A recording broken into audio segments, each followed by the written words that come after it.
Can you believe that a movie about a guy in a chair, eating pasta, and making people offers they can't refuse somehow became one of the greatest films of all time? I mean, if I told you a mobster would have us questioning loyalty, family, and whether it's ever a good idea to make an offer to someone in the first place, would you have believed me? Alright, let's dive into The Godfather. A movie so iconic that it makes Scarface look like a mild inconvenience and Goodfellas seem like a vacation. The Godfather is about a powerful mafia family, but not in the way you think. It's not all about the action, the shootouts, and the "hey, I'll make you an offer you can't refuse" lines. No. This is about family drama, loyalty, and pasta. Tons of pasta. Seriously. Why is every scene either about dinner or someone getting killed over dinner? But I'm getting ahead of myself. First, let's talk about Don Vito Corleone. This guy. Marlon Brando absolutely owns this role. I mean, who else could talk in slow, deliberate sentences like he's about to tell you your fortune at a psychic fair? And the best part? He's not even doing anything. He's sitting there eating pasta, looking like he has some serious digestive issues, but somehow he's the boss of everyone. And don't even get me started on how the man asks people for favors. "I'll make you an offer you can't refuse." I mean, who says that? "Hey, let me help you out, or else." Yeah, real comforting, Don. But here's a question I've been asking since I first watched this movie. Why did they think the best way to solve problems was with horses' heads in beds? Did anyone else find it a little weird?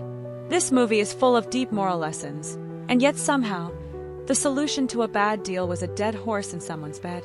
Like, was that just the Mafia version of "you didn't text me back, so I'm leaving passive-aggressive comments on your Instagram post"?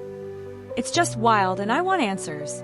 You could have sent a sushi platter, or maybe just a text saying, "Hey, I'm a little annoyed, let's talk later."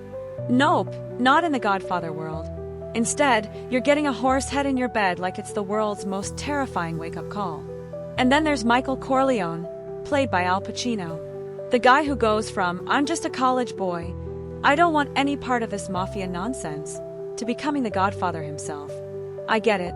Family loyalty and all that, but Michael's the kind of guy who, if he didn't want to be a mafia boss, should have just said, "No, thanks," like a normal person. But no, he decided to dive headfirst into the chaos, which is kind of like me telling my parents, "No, I'm not going to work in the family restaurant," only to be the one running the place 5 years later, holding a butcher's knife. But I digress. Michael's transformation is one of the most fascinating parts of the story, though. One minute he's this charming, clean-cut, idealistic war hero.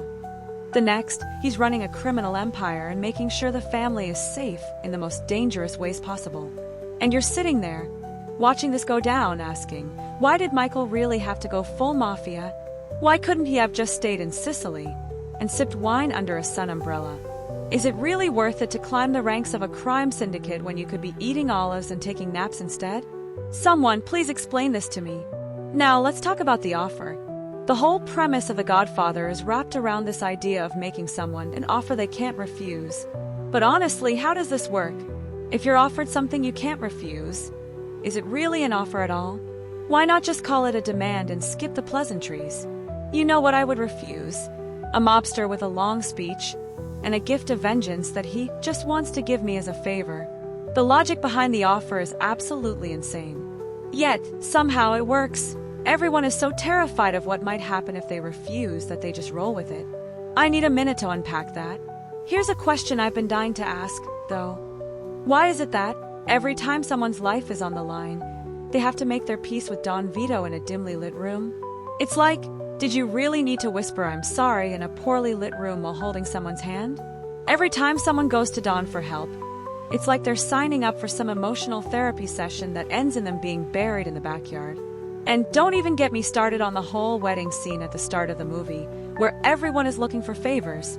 I get it, it's a wedding, but why do we need to ask for every favor under the sun, like you're basically a walking, talking ATM? This wedding had more awkward exchanges than a speed dating event. But you know what really hit me? The tragedy of it all. Yeah, there are a lot of jokes, a lot of people getting whacked, but the real tragedy of The Godfather is how it deals with family dynamics.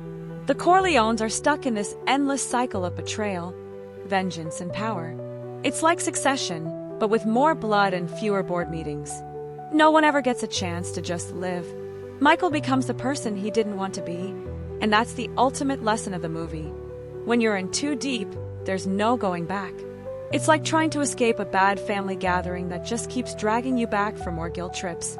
Why do we even keep showing up? But let's talk about the legacy. This movie is legendary for a reason. Everyone and their mother quotes lines from this film. "I'll make him an offer he can't refuse" is so ingrained in pop culture. It's like a weird Mafia inside joke. Seriously, every time I walk into a coffee shop and someone says, "I'll take the usual," I'm like, wait a minute. Are you secretly Don Vito Corleone in disguise? Are you about to offer me a deal I can't refuse? And let's not forget the performances. Marlon Brando, Al Pacino, and even the goons with the worst haircuts in Hollywood, they're all brilliant. No one can ever top these guys. Ever. Don't even try it, you'll fail. So, in conclusion, The Godfather isn't just a movie. It's an experience. A dark, messed up, morally ambiguous ride through the highs and lows of the Mafia world. Sure, there are confusing moments, like wondering how one man can get away with throwing a horse head in someone's bed without getting arrested. But that's what makes it so great. It's a movie about family, loyalty, and offering people things they really don't want, but they'll take it because it's too late to say no. And why does Michael go full Mafia? We may never know. But hey, it makes for one hell of a story. Do you still think you're ready to make your own offer? Or should you just stick to the pasta and stay away from mob bosses with mysterious favors?